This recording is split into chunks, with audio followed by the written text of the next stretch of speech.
Ya, halo, selamat malam semua. Welcome back di konten terbaru dari channel Blue Santama. Ya, seperti biasa, gue ingin membahas tentang review pertandingan semifinal kedua Euro 2024, di mana tadi malam telah dilangsungkan laga antara Inggris versus Belanda, dan tentu kita telah mengetahui bersama hasilnya bahwa Inggris sukses mengalahkan Belanda dengan skor 2-1, dan hasil ini tentunya membawa Inggris lolos ke babak final Euro 2024 dan akan menghadapi Spanyol di laga puncak. Ya, laga tadi malam bisa dibilang laga yang tidak begitu seru ya, karena Inggris maupun Belanda juga tidak menampilkan permainan yang bisa dibilang kualitas tingkat tinggi ya. Karena kalau gue lihat memang pada pertandingan tersebut Inggris terlihat lebih mendominasi. Setidaknya di babak pertama Inggris memang kelihatan cukup superior menguasai pertandingan, bahkan di menit-menit awal memang mereka menguasai ball possession sampai dengan 60% ya. Dan justru Inggris malah kebobolan terlebih dahulu dari satu skema serangan balik yang dimana bola berhasil direbut oleh Xavi Simons, dan Xavi Simons mampu melepaskan tembakan yang dia sambil terjatuh. Tembakan kerasnya tidak mampu dihalau oleh Jordan Pickford ya. Gol terjadi di menit ke-9, Belanda unggul 1-0. Ya, selepas gol pertama Inggris terlihat lebih menaikkan tempo serangan, dan sayap-sayap Inggris bermain sangat baik, cukup terlebih pergerakan dari ataupun akselerasi dari Bukayo Saka ya. Terlihat Inggris terkonsentrasi serangannya pada Bukayo Saka, sehingga beberapa kali Inggris menciptakan peluang ataupun kombinasi dari sisi kanan yang dikomandoi oleh Bukayo Saka. Tidak berserang lama dari gol pertama Belanda, Inggris mendapatkan peluang melalui satu momen di mana terjadi foul yang sempat dicek VAR terlebih dahulu, di mana ketika Harry Kane yang ingin menyambut bola rebound ataupun bola atas yang ingin disepak oleh Harry Kane, tapi terjadi seperti 50-50 ya. Di satu sisi Denzel Dumfries ingin menghalau, tapi posisi dari Harry Kane lebih cepat menyepak bola sehingga wasit melihat di situ terjadi pelanggaran. Dan ketika dicek VAR oleh wasit, dan akhirnya wasit memutuskan untuk memberikan hadiah penalti ya kepada Inggris. Penalti sendiri dieksekusi langsung oleh Harry Kane dengan sangat dingin. Penalti masuk ke gawang Belanda dan skor menjadi 1-1. Ya, setelah skor 1-1 gue lihat memang pertandingan intensitasnya juga tidak begitu tinggi. Inggris tetap lebih mendominasi serangan, dan Belanda hanya sesekali saja mengandalkan serangan balik. Tapi memang dari sisi kualitas serangan yang dibuat oleh Belanda memang tidak seberbahaya yang Inggris ciptakan ya, karena beberapa kali momen terlihat lini tengah Belanda memang kalah kuatnya dibanding lini tengah Inggris, di mana Declan Rice begitu enak mendistribusikan bola dari belakang ke tengah. Kemudian di mana di situ dari Jude Bellingham juga cukup baik untuk menjaga koordinasi dengan pemain tengah Inggris.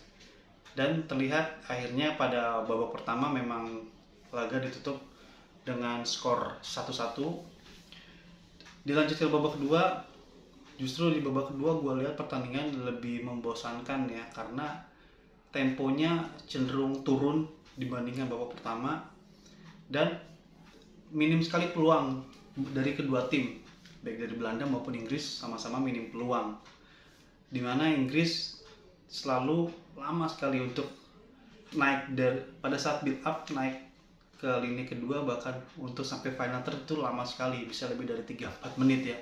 Itu cenderung bisa dibilang sangat lama untuk bisa membangun serangan dari bawah sampai dengan final third, itu melebihi dari 3-4 menit. Kalau menurut gue sih itu terlalu lama, sehingga sampai pertengahan babak kedua tidak banyak peluang berarti dari Inggris. Apalagi Belanda pun juga cenderung lebih bermain menunggu ya, lebih banyak menunggu, mengandalkan Inggris salah passing ataupun Inggris tidak bisa memanfaatkan peluang pada saat final third. Belanda mencari momen di situ gitu. Dan akhirnya Belanda pun hingga menit ke-80-an memasukkan pemain-pemain baru untuk menambah daya serang, tapi tetap saja tidak banyak peluang berarti yang mampu diciptakan oleh Belanda, sampai akhirnya justru momentum terjadi ketika Gary Southgate memasukkan Ollie Watson ya, dan juga Cole Palmer menggantikan Harry Kane dan juga Bukayo Saka. Ternyata pergantian ini cukup jitu, dimana Ollie Watson yang baru beberapa menit menjejakkan kaki di lapangan mendapatkan satu umpan terobosan di depan kotak penalti. Meskipun dengan penjagaan tapi sedikit membalikan badan, Ollie Watson mampu menembakkan bola yang keras meluncur ke sisi gawang penjaga gawang Belanda dan pecah suasana pada saat gol tersebut tercipta di menit ke-91. Inggris akhirnya bisa mencetak gol kedua dan secara tidak langsung justru membuat pemain Belanda sedikit down ya dengan gol tersebut, karena posisinya mereka sudah tertinggal di menit-menit terakhir. Dan akhirnya hingga peluit panjang ditiup, Inggris tetap tidak mampu Belanda tetap tidak mampu mengejar ketertinggalan, dan Inggris pun akhirnya lolos ke partai final Euro 2024 dan akan menghadapi Spanyol di partai final.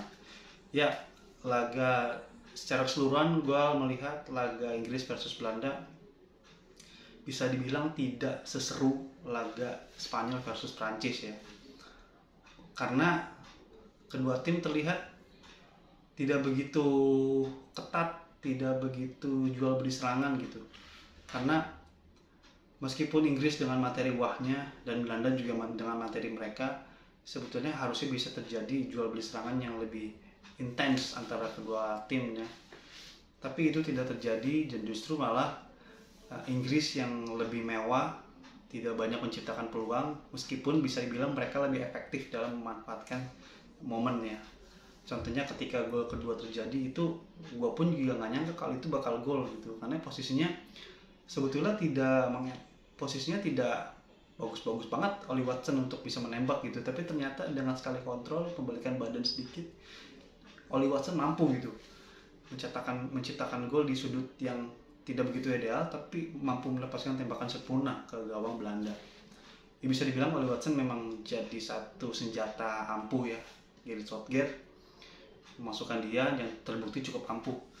Meskipun Southgate ini sempat dikritik habis-habisan oleh publik supporter Inggris sendiri karena banyak strategi ataupun strategi dia yang merotasi ataupun mencoba pemain-pemain yang nggak sesuai posisinya, banyak dikritik, tapi setidaknya dia mampu menjawab kritikan ini dengan pencapaian back-to-back final yang dia capai di Euro 2020. Meskipun akhirnya kalah oleh Italia di final, dia bisa ulangi lagi di Euro 2024 di back-to-back final lagi.